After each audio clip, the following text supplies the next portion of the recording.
Saya Rowi Fajar Muhammad, seperti saya tadi yang dibilang, yaitu saya adalah Cloud Big Data Solution Architect di salah satu perusahaan Premier Consulting Partner dari AWS, yaitu adalah eCloud Valley.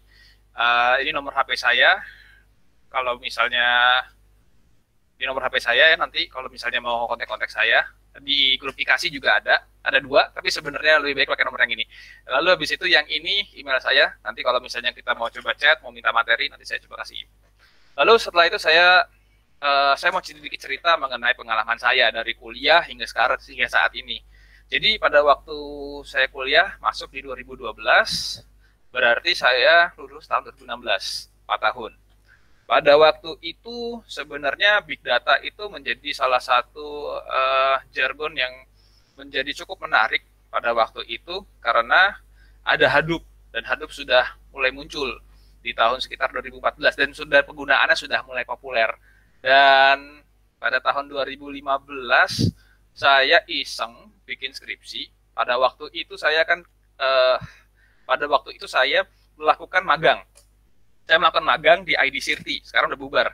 Dia di bawah Kominfo, Kemenkominfo, yang tugasnya untuk menganalisa IT incident, terutama di insecurity. Saya pada waktu ditantang, bro, ini ada log data dari IDS, Intrusion Detection System. Intrusion Detection System ini gede, cukup gede, ada 50 juta dalam kurun waktu sekitar 8 bulan. Bisa nggak dianalisa? Oke, udah kita coba. Ya, saya pada waktu itu paling cuma paling pikiran saya masukin ke SQL Server, lalu dari SQL Server saya tampilkan di Tableau, selesai. Ternyata enggak. Saya pada waktu itu sebagai admin LPSI, pada waktu itu saya punya komputer, RAM-nya sudah 16 GB. Saya coba load data tersebut di SQL Server, dan ternyata out of memory. Saya baru pertama kali dalam seumur hidup ada database yang namanya out of memory, baru pertama kali. Wah, akhirnya saya bingung, solusinya apa ya ini? Akhirnya saya waktu itu diajak Bu Irma ke salah satu konferensi ID Big Data. Di sana saya diperkenalkan, oke, Hadoop is a good platform for big data. Oh, apa tuh Hadoop? Oke deh. Akhirnya saya ambil tantangan berat pada waktu itu. Saya ngambil skripsinya dengan data yang dikasih ID Sirti, dan pada waktu itu akhirnya saya set-up satu cluster Hadoop di lab IKTI, di lab infrastruktur. Kalau zaman dulu mungkin Mas Mbak ada di lab EBIS. Nah, itu saya setting sendiri tuh. Jadi ada settingannya adalah ada satu server, ada master node, satu lagi slave node. Jadi ada dua komputer, satu cluster buat distributed computingnya. Jadi itu pertama kali saya berkenalan dengan dunia big data. Itu pada saat waktu waktu saya ngambil skripsi. Setelah itu saya pertama kali bekerja di Cybertrack Intrabuana. Di sana juga sebenarnya bisnisnya mirip, yaitu adalah di bisnis BI. Dia jualan Tableau, dia jualan talent sebagai ETL-nya. Dan saya juga sudah mulai tuh ada proyek-proyek berhubungan dengan big data di salah satu bank di Indonesia. Di sana kita menggunakan Apache Hive, kita bikin ETL pipeline-nya dengan menggunakan talent. Dan setelah itu ditampilkan di di Tableau. Lalu setelah saya setahun bekerja di sana, saya bekerja di Accenture selama 3 tahun hingga akhirnya pada bulan Juli kemarin. Di Accenture saya ada beberapa project, dan di sebelah kiri sini ada notable projectnya. Yang paling pertama saya masuk di projectnya ini adalah saya melakukan bikin data pipeline untuk analisa gambar dari UAV, dari drone. Jadi bayangin pada waktu itu ada gambar dari UAV, size-nya sekitar 5 GB per sekali ngambil, per satu petak, dan petaknya itu ada sekitar 30 per harinya. Dan itu cukup besar. Pada waktu itu saya sebagai data engineer, saya hanya bikin pipeline-nya, dan data scientist-nya pada waktu itu cukup banyak, ada sekitar 20 orang, 10 dari Singapura, 10 dari Indonesia, dan di situ saya menyusun pipeline-nya bertiga pada waktu itu. Menyusun pipeline-nya jadi dari gambar datang hingga sampai selesai tampil di dashboard. Itu cukup seru pada waktu itu, karena sampai masuk menjelajahi hutan. Lalu tahun 2019 ada juga digital transformation di automotive industry. Jadi setelah saya sekian lama sudah tidak pegang Hadoop, akhirnya ketemu lagi di sini. Jadi di sini kita bikin 3 use case, yaitu adalah segmentation, lalu habis itu juga ada product recommendation, dan juga churn retention. Di sini tiga use case itu kita analisa di atas Cloudera. Cloudera itu adalah salah satu Hadoop distro yang sangat populer sampai sekarang. Nah, di situ kita pakai Hadoop pada waktu itu, dan memang ternyata di klien kita itu Hadoop clusteran cukup besar pada waktu itu. Ternyata dia ada sekitar 50 node apa. Jadi dari 50 server, dan yang karena itu terhubung dari berbagai bisnis unit, dan ya kita sukses lah pada waktu itu untuk menampilkan hasilnya kepada BU. Dan yang terakhir di Accenture terakhir saya bikin namanya OneHub di satu holding company, Digital OneHub itu aslinya itu adalah salah satu proyek data warehouse yang cukup besar. Karena kenapa? Dia dibuild di on top of GCP di Google Cloud Platform. Dia ingin mengintegrasikan seluruh data dari bisnis unit yang mereka punya, dan dari situ dari seluruh bisnis unit yang ada datanya itu nanti akan mencoba diintegrasikan.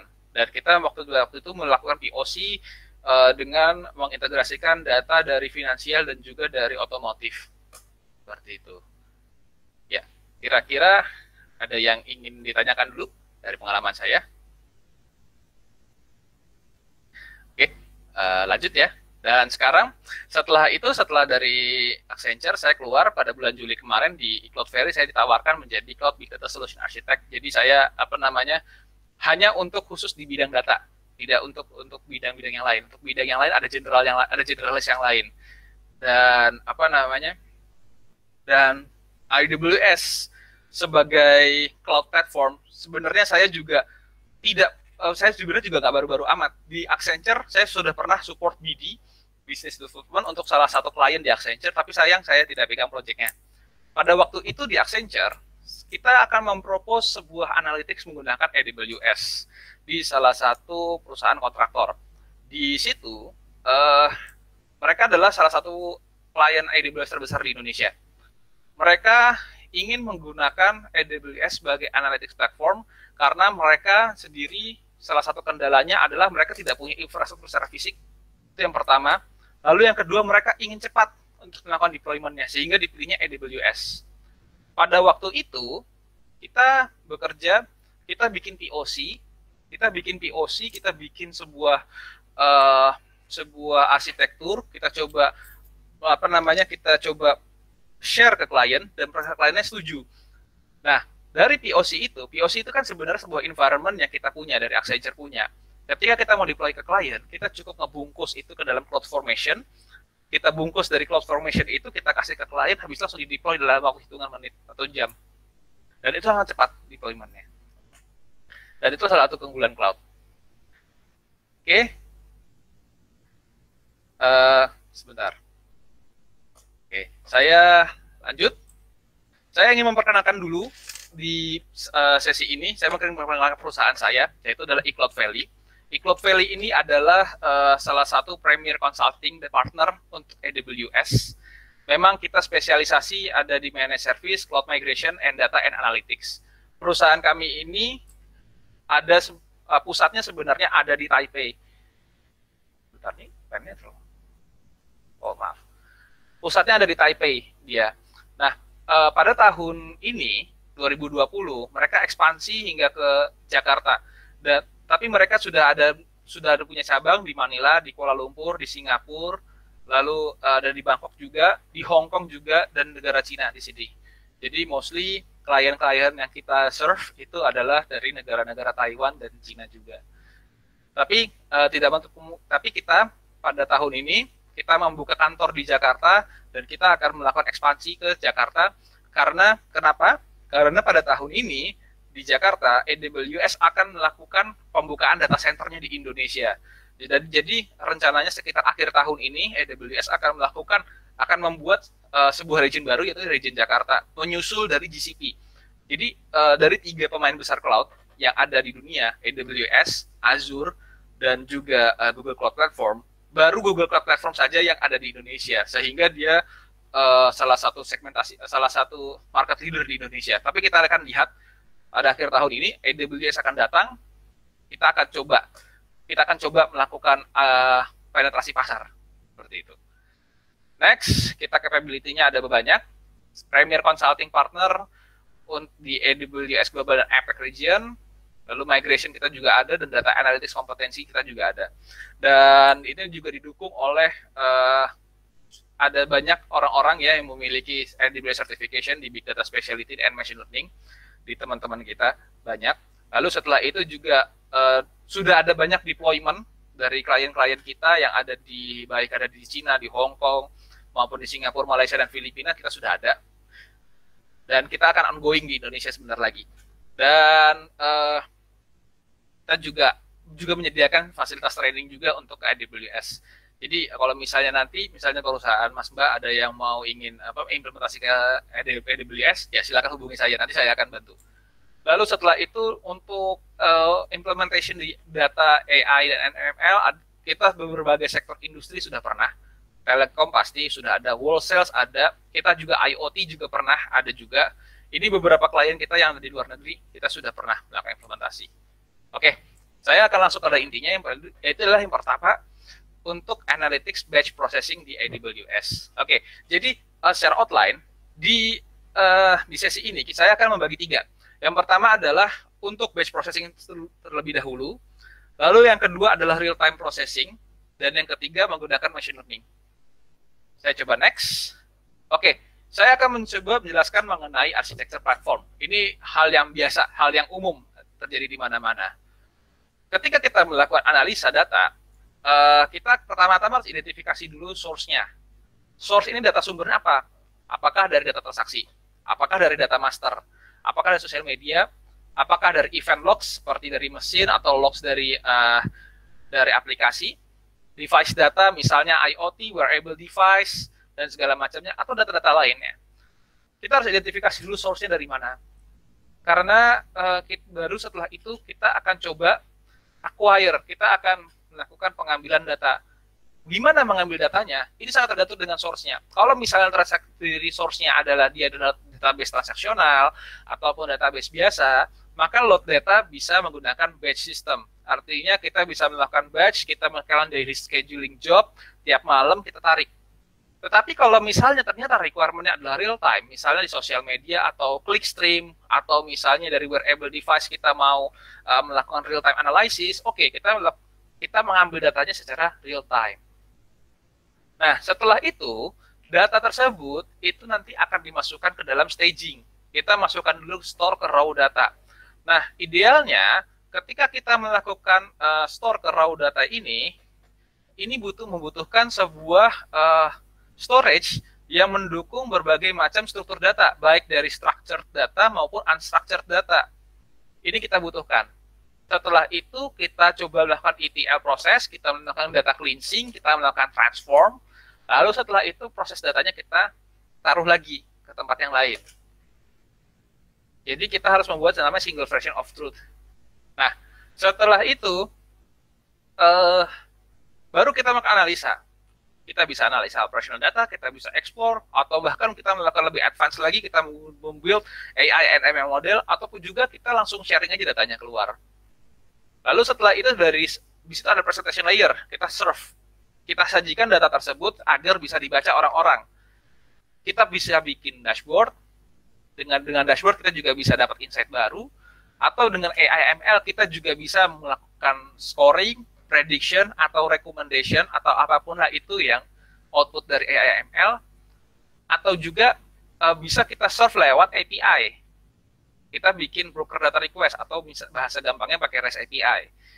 Lalu setelah itu baru di-consume. Siapa yang consume? Kalau misalnya deliver dashboard or report, kita harus tahu dashboard itu buat siapa. Apakah buat C-level yang lebih teragregasi, atau buat operational level yang justru datanya lebih detail. Lalu setelah itu juga, atau AI ML consumers, ini siapa? Nah, apakah data scientist, apakah business analyst, atau siapa? Lalu kalau aplikasi, bagaimana cara komunikasinya? Nah, tetapi dari situ semua, kita ingat bahwasannya ada governance yang perlu kita lakukan. Bagaimana kita mendiscover data, bagaimana kita mengkatalog data, jadi data tersebut bersumber dari mana, definisinya seperti apa, lalu configure data lifecycle. Data itu mau berapa lama disimpan, berapa lama dipakai. Oke, saya cuma pakai setahun doang, tapi 5 tahun ke belakang harus disimpan, di backup. Setelah itu baru kita destroy. Kita harus bikin. Lalu juga data encryption, ini penting. Kalau misalnya nggak dienkripsi, ketika sistem kita jebol, datanya ternyata nggak dienkripsi, plain text. Akibatnya apa? Kebocoran data. Ini yang kita nggak mau. Lalu manage access. Nah, ini juga sama. Ini juga untuk mengurangi, untuk melakukan pencegahan juga dari akses-akses ilegal. Jadi kita harus pastikan bahwasannya siapa yang berhak untuk melakukan pembacaan data. Dan juga monitor and audit. Siapa yang mengakses, siapa yang mengedit, siapa yang melakukan. Ini perlu kita audit juga. Jangan sampai ada illegal access tapi nggak ketahuan. Habis itu ketika kita tracing nggak tahu siapa orangnya. Akhirnya makin ribet lagi. Nah, ini juga menjadi sebuah isu di cloud sebenarnya. Di cloud sendiri, kita gini, cloud itu pada dasarnya kita tahu, kita menyewa bahwasannya kita menyewakan infrastruktur kita menyewakan kita tidak punya infrastrukturnya. Akan tetapi kita percaya terhadap third party untuk memanage security, reliability, infrastruktur dan segala macamnya. Akan tetapi data itu kan kita juga yang punya. Nah, ini harus menjadi perhatian besar.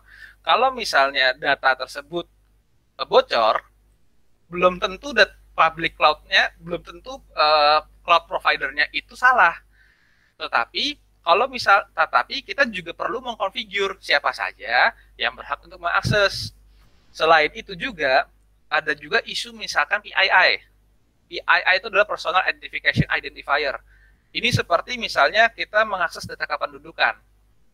Data kependudukan, kalau misalnya kita store di cloud, itu harus ada set of regulation yang perlu kita definisikan di depan. Misal, kalau misalnya kita mau masukkan data kependudukan di AWS atau GCP atau di Azure atau siapapun lah itu, atau di hosting biasa, itu kita harus enkripsi. Kita harus melakukan encrypt data sehingga kalau misalnya kita mau baca, itu harus melakukan dekripsi.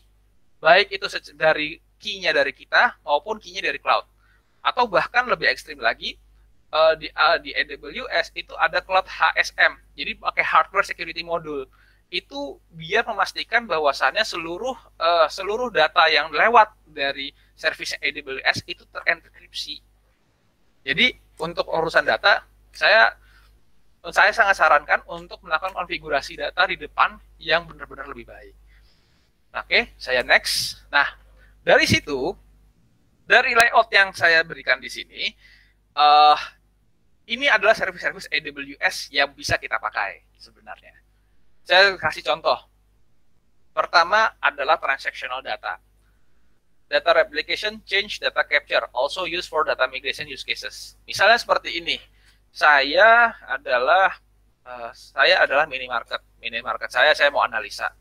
Saya mau tahu bagaimana tren penjualan saya. Baik. Ceritanya seperti ini.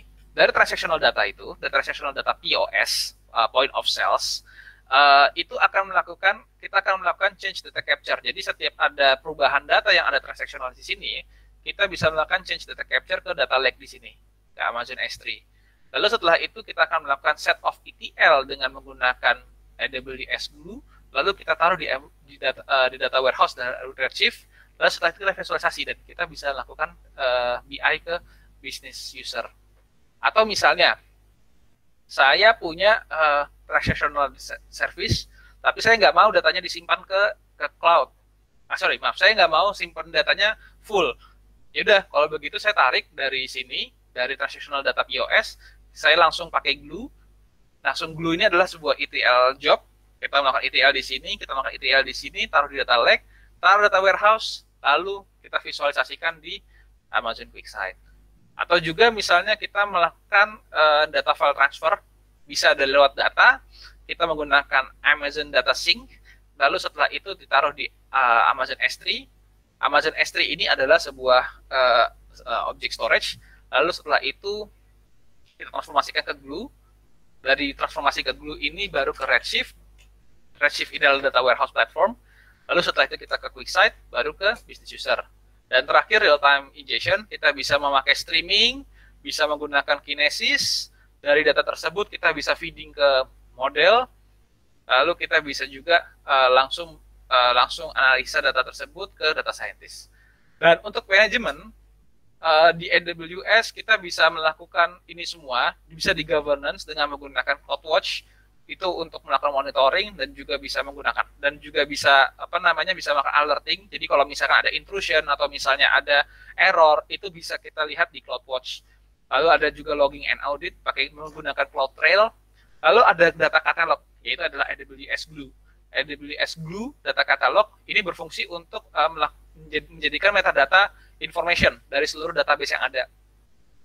Lalu di S3 ada data lifecycle management. Jadi kalau misalnya kita punya datanya dia lebih dari 30 hari misalnya, dan kita mau masuk ke archive storage, dari S3 tersebut bisa pilih archive storage-nya harga lebih murah. Ada AWS Lake Formation, ada data encryption menggunakan AWS KMS, Key Management Service, ada menggunakan access management, menggunakan AWS Identification Access Management. Jadi kita tahu siapa yang mengaksesnya dan role-nya siapa, usernya, aplikasi apa yang berhak untuk mengakses. Sampai sini ada pertanyaan dulu nggak?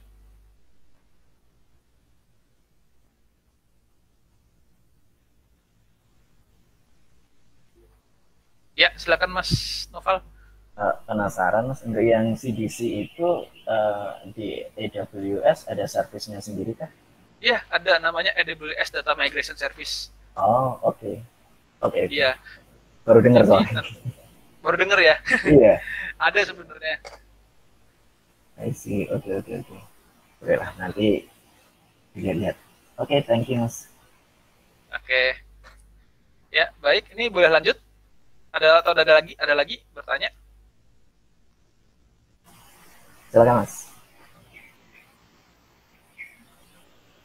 Oh, silakan lanjut atau silakan? Silakan lanjut aja. Ya. Oh, iya, lanjut aja ya. Oke. Baik. Oke, ini juga sama. Kira-kira seperti ini biar lebih gampang. Jadi di sini data source-nya ya macam-macam datanya. Setelah itu loading ke Glue Job. Lalu di sini ada ingestion. Ingestion itu artinya penarikan data. Penarikan data bisa menggunakan data AWS Glue, bisa menggunakan database DMS, data migration service, bisa menggunakan data sync, atau misalnya untuk menggunakan streaming data kita bisa AWS IoT Core, itu buat IoT, salah satu service yang baru.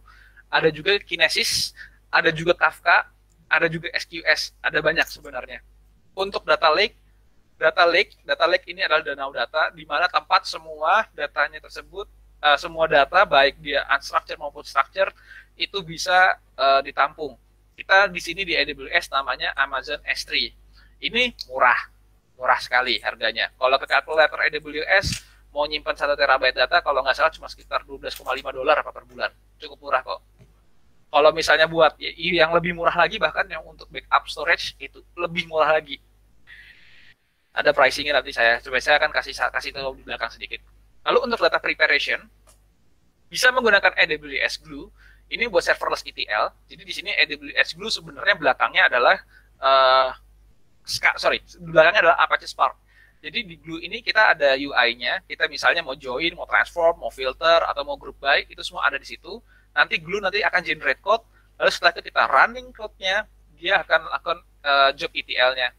Lalu ada EMR, Elastic MapReduce. EMR ini adalah Hadoop versionnya dari si Amazon. Lalu setelah itu ada Redshift. Redshift ini adalah data warehouse platformnya AWS. Kalau misalnya mau di-compare dengan produk sejenis, yaitu adalah Google Cloud Platform ada di BigQuery sebenarnya. Lawan utamanya adalah Redshift.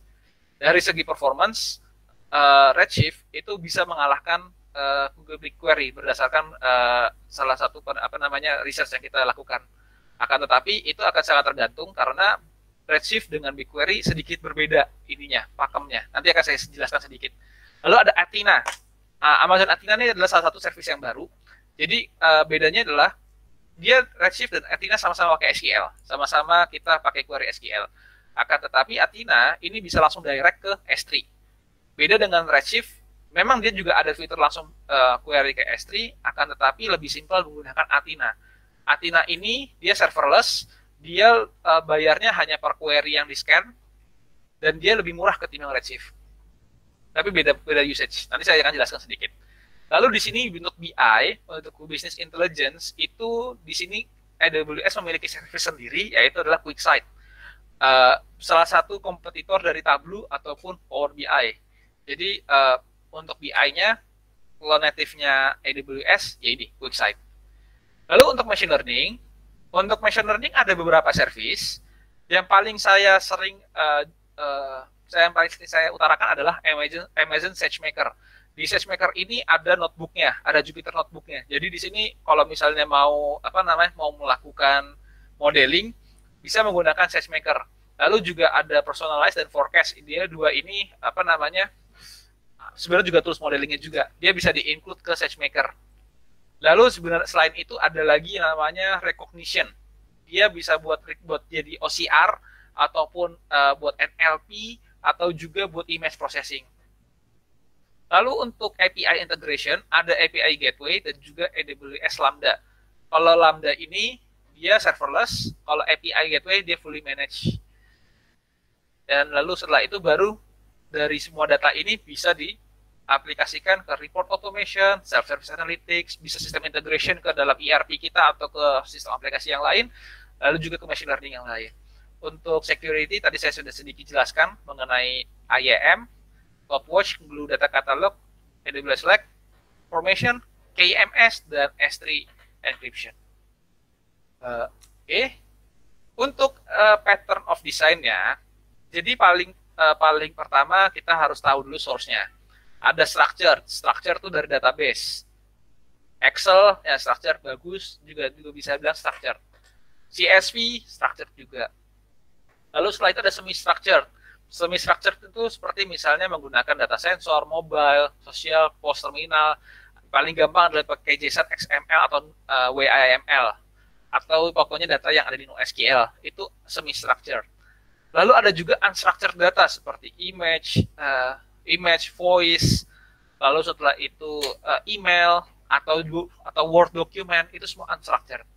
Nah, dari sources tersebut, ya, baru kita harus tahu kita bikin pipeline-nya. Pipeline-nya seperti apa kebutuhannya? Apakah dia perlu yang real time? Dengan menggunakan real time artinya kita butuh yang streaming.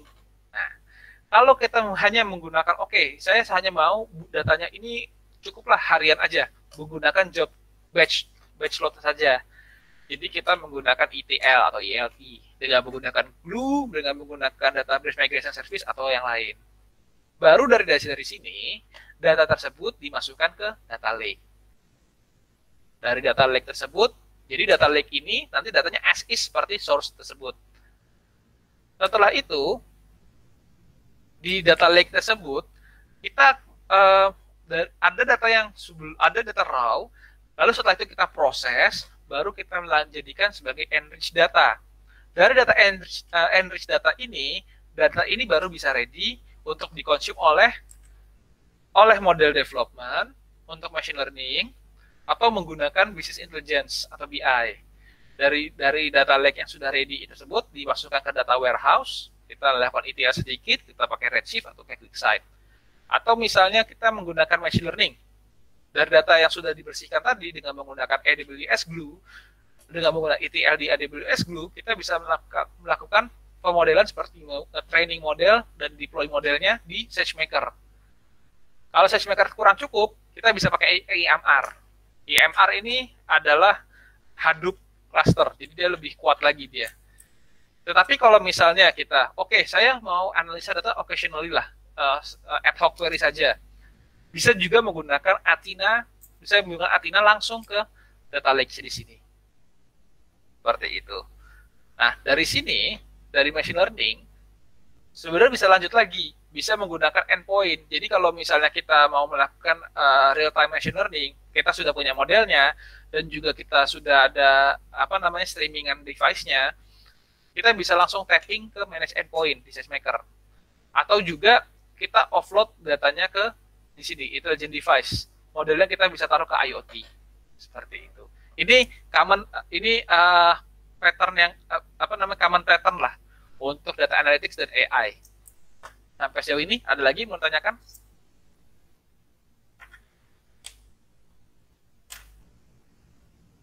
Lanjut dulu Mas Novel atau gimana? Ya, silakan lanjut dulu aja Mas. Lanjut dulu ya. Sesi terakhir mungkin banyak pertanyaan. Oke. Saya kasih sedikit contoh-contoh arsitektur yang ada. Ini gampang, ini data contoh-contoh ini ada dari AWS. Kalau saya mention dari kantor saya ada lagi nanti. Oke. Jadi di sini contohnya adalah kita akan membuild sebuah lakehouse architecture with AWS Glue. Sourcesnya mirip. Pertama sourcesnya adalah RDS, on-prem data, streaming under databases. Lalu pertama kita connect dulu dengan menggunakan Glue connector. Lalu kita tahu juga skemanya dengan Glue crawlers. Nanti saya akan sedikit colek sedikit. Lalu setelah itu data dari sini kita sudah tahu sumbernya, kita sudah tahu data dari mana. Kita melakukan cataloging dulu. Dari cataloging ini kita tahu bahwasannya oke, sumber saya punya skema seperti ini, punya kolom seperti ini, tipe datanya seperti ini, fungsinya adalah ini. Nah, seperti itu. Lalu setelah itu ditransform dengan menggunakan Glue Data Studio lalu setelah itu baru kita ke Lakehouse, datanya baru bisa dipakai. Seperti itu. Oke, ini juga salah satu data pipeline untuk tracking sports event. Jadi datanya pertama ini adalah datanya dari tracking devices, lalu elemental media dan train ML model. Elemental ini adalah salah satu services di AWS yang fungsinya untuk melakukan streaming seperti di Netflix. Jadi kita bisa bikin TV channel atau streaming channel lah di sini. Setelah itu datanya tersebut JSON tersebut masuk ke dalam Kinesis. Dari Kinesis kita langsung keluar, bisa langsung real time analytics, bisa juga taruh di raw data. Tapi ya dari Kinesis ini masuk ke AWS Glue. Dari Glue kita melakukan ETL, data tersebut dimasukkan ke Redshift Data Warehouse. Setelah itu di sini ada computation dengan analytics dan juga menggunakan SageMaker. Lalu setelah itu di-serve oleh API dan lari ke broadcaster dan Cognito seperti itu. Oke, ini ada beberapa slide tapi saya skip saja. Ini waktunya juga agak sedikit kurang. Tadi ada DMS. Oke, DMS ini adalah data migration services. Dia fungsinya untuk memigrasikan data dari on-prem atau dari berbagai macam database ke database yang ada di AWS. Lalu setelah itu ada Amazon S3 tadi saya sebutkan. S3 ini adalah object storage. Dan di setiap storage ini paling gampang analoginya adalah dia kalau misalnya kita buka Windows, kita buka C atau D itu adalah bucket. Lalu setelah itu setiap folder dan filenya itu dinamakan objek. Maksimum objeknya adalah 5 terabyte, maksimum 1 bucket, tidak ada maksimum. Dia sangat high availability, sangat durable, 99,9 belakangnya ada 11 digit, dan harganya cukup murah. Jadi dan ini paling cocok untuk melakukan big data analytics sebagai storage-nya, sebagai CDN, atau kalau misalnya punya static image, refer aja ke S3, bisa. Sangat murah.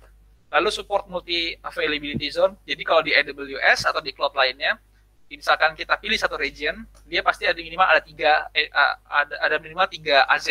AZ ini availability zone ini istilah paling gampangnya adalah ada 3 data center location-nya. Jadi Jadi kita bisa melakukan DRC di sini dan juga support encryption. Lalu di sini ada DynamoDB. DynamoDB ini adalah NoSQL database punyanya Amazon yang sangat low latency. Paling cocok untuk menggunakan aplikasi untuk melakukan mobile apps, gaming, digital ad dan segala macam. Dan dia sangat low cost dan auto scaling. Lalu ada AWS Lambda. Ini AWS Lambda adalah serverless application.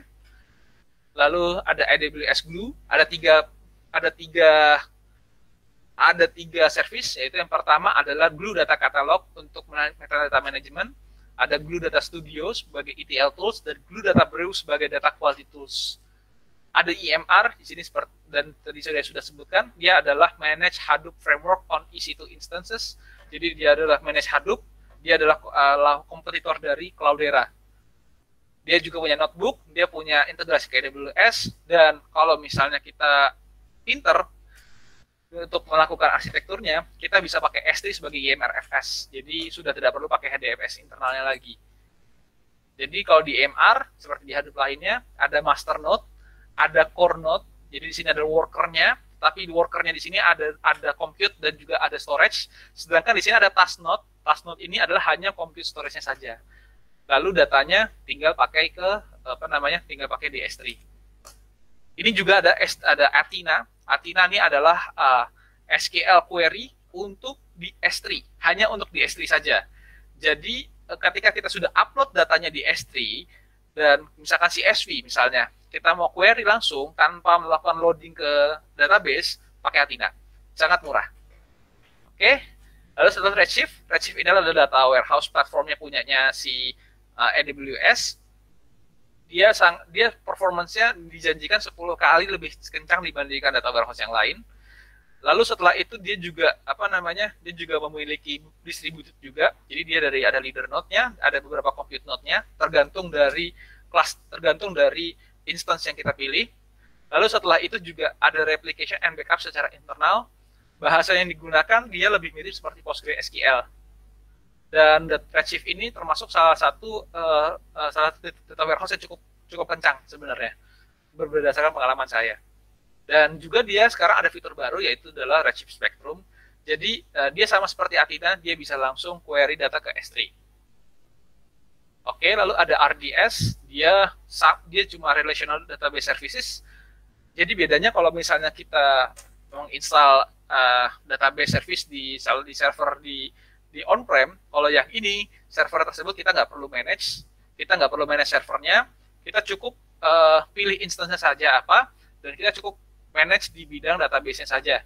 Yang lainnya masalah security patching, skala infrastruktur segala macam biarkan Amazon yang bekerja. Lalu setelah itu di sini juga ada Amazon Aurora, ini database baru dari Amazon yang dia janjikan 5 kali faster dari MySQL dan 3 times faster dari PostgreSQL. Oke. Selanjutnya adalah real-time streaming. Ini untuk real-time analysis, sebenarnya ada banyak cara di AWS. Basically di AWS ada 2 service besar untuk real-time. Yang pertama adalah Kinesis, yang kedua Managed Service of Kafka. Kenapa ada 2 begini? Amazon Kinesis, dia native dari Amazon. Tetapi kalau MSK atau Kafka, dia diambil dari Kafka, karena Kafka ini open source, jadi dia cukup terkenal dari pemakaian cukup luas. Nah, dari streaming ini kita bisa melakukan handling dengan melakukan real time analytics ataupun batch analytics. Lalu data tersebut storage-nya kita simpan di S3 atau di mana. Dan security-nya tentunya tadi sudah ada managed security-nya. Nah, saya kasih sedikit contoh, ada beberapa produk di sini untuk berbagai use case. Pertama adalah Kinesis Data Streams, yang ini untuk yang real time. Jadi kalau Kinesis itu real time, jadi sekali data masuk dia langsung keluar. Sedangkan Kinesis Data Warehouse dia near real time. Lalu yang terakhir adalah Kinesis Data Analytics. Jadi Kinesis Data Analytics ketika data real time masuk, kita bisa lakukan query SQL di atasnya dan juga bisa lakukan visualisasi secara real time. Use case-nya ada beberapa. Yang pertama streaming ETL, dan yang kedua real time analytics, dan ketiga stateful event processing. Jadi kalau misalnya nanti ada event ke trigger lalu dilempar ke Kinesis, kita mesti apa? Nah itu bisa pakai menggunakan Kinesis. Common use case-nya seperti ini, kira-kira ada clickstream, ada IoT device, atau ada metrics log. Dia masuk ke streamnya si Amazon Kinesis Streams, lalu setelah itu dimasukkan ke Kinesis Analytics untuk mendapatkan apa yang ditampilkan. Lalu yang terakhir masukkan Kinesis Firehose, karena Firehose ini dia akan melakukan loading data ke Amazon S3 Data ataupun ke Redshift. Nah, ini ada use case 1, ini dari kantor kami. Dari kantor kami ini melakukan real-time analysis terhadap salah satu e-commerce yang ada di, saya agak lupa di mananya, tapi ini adalah use case kami. Jadi, paling pertama adalah, jadi kita pertama, ingestion-nya pertama dari API Gateway, dari API Gateway. Setelah itu di-handle oleh Kinesis Data Stream dan Kinesis Data Analytics. Dari Kinesis Data Analytics ini, hasilnya kita masukkan ke Kinesis Data Firehose untuk selanjutnya dimasukkan ke S3 Bucket. Nah, setelah itu ada batch data analysis di sini untuk dari batch analysis. Setelah itu dimasukkan ke dalam SageMaker endpoint untuk di training and testing. Lalu setelah itu kalau ada lagi yang real time, yaitu data yang visits dan aggregation, dimasukkan ke dalam DynamoDB. Kenapa DynamoDB? Karena DynamoDB sifatnya DynamoDB sifatnya low latency, jadi dia sangat cepat. Setelah dari DynamoDB ini, data yang sudah dari agregasi dari data Kinesis Analytics masuk ke API Gateway. Jadi nanti orang-orang datanya akan cukup cepat di sini. Dari sini ke sini mungkin sekitaran ada menit lah kira-kira response time-nya, bahkan kurang. Jadi dari event stream ada dua output. Yang pertama ke API gateway lewat DynamoDB. Ada juga yang lewat ke SageMaker endpoint untuk di training. Maaf, untuk di scoring. Selanjutnya ke API gateway. Ada juga yang di batch analysis menggunakan Glue dan Amazon Athena untuk melakukan reporting. Seperti itu. Oke. Jadi ada Kinesis ada tiga produk. Yang pertama Kinesis Stream untuk very low latency. Yang kedua Kinesis Analytics untuk real time analytics. Yang ketiga Kinesis Firehose yang sebenarnya ini real time, tapi juga dia bisa melakukan load streaming untuk ke S3, Redshift dan lainnya. Ini ada perbedaannya, ada Kinesis Data Stream dan Kinesis Firehose dan seterusnya. Oke, dan ini saya terakhir, ini machine learning di AWS. Jadi di AWS sendiri platform khususnya salah satu jualan kita adalah di ML Stack-nya ini. Dari AI service ada beberapa, dari vision kita menggunakan recognition, speech ada Amazon Policy plus transcribe, text ada juga di sini, search, chatbot, personalization, dan segala macamnya. Ada banyak AI service-nya. Untuk ML service dibungkus semua oleh SageMaker. Dari SageMaker di sini ada SageMaker Studio IDE. Ini adalah basically Jupyter Notebook belakangnya. Kita juga punya built-in algorithm, nggak perlu lagi install Python library yang banyak. Ada notebook, ada eksperimen. Kita juga bisa model training and tuning. Kita juga bisa melakukan MLOps. Kita bisa tahu performance dari modelnya. Kita juga bisa melakukan monitoring modelingnya. Dan frameworknya cukup banyak yang kita support, dari TensorFlow, MXNet, PyTorch, Keras, dan segala macamnya. Dan di Amazon SageMaker ini, instance-nya ada yang mendukung CPU only, ada yang mendukung juga dengan GPU. Jadi sangat ideal kalau misalnya kita melakukan image analysis atau segala macamnya. Dan ini adalah contoh lagi dari AWS. Ada perusahaan dengan nama Win Mobility. Dia mau analisa tracking untuk transportasi.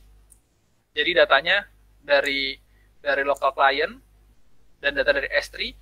Dia menggunakan ECS. ECS ini adalah Elastic Container Service.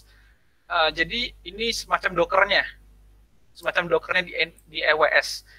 Jadi dia pulling Docker image dari ECR, lalu di-deploy di modelnya di sini di ECS. Setelah selesai, data tersebut ditaruh di S3, hasil modelingnya, lalu divisualisasikan di browser. Ada juga yang datanya dimasukkan, ada juga dia dapat input dari S3 dan juga dapat data dari Glue job ETL. Setelah itu nih saya juga mau kasih tahu mengenai MLOps di CI/CD pipeline dari SageMaker. Jadi dengan menggunakan SageMaker, kita juga bisa melakukan MLOps. MLOps ini sebenarnya adalah spin-off-nya dari DevOps untuk machine learning. Jadi di sini kita bisa menggunakan repository dengan menggunakan code pipeline. Lalu ada code build buat nge-build ininya, apa tuh namanya, YAML-nya. Lalu setelah itu kita bisa membuat pooling ECR atau container registry-nya. Nah, jadi kalau misalnya setelah itu dari sini kita di sini ada SNS, Simple Notification Service. Kalau 1, 2, 3, 4, 5, 6. Oke. Dari code pipeline ini ada step function. Functionnya apa saja yang bakal di build. Lalu setuju, kita mulai start training, create model, batch transform, dan data dan modelnya tersebut disimpan di S3. Habis itu data tersebut bisa masuk ke dalam SageMaker dan akhirnya datanya bisa di-serve ke data scientist.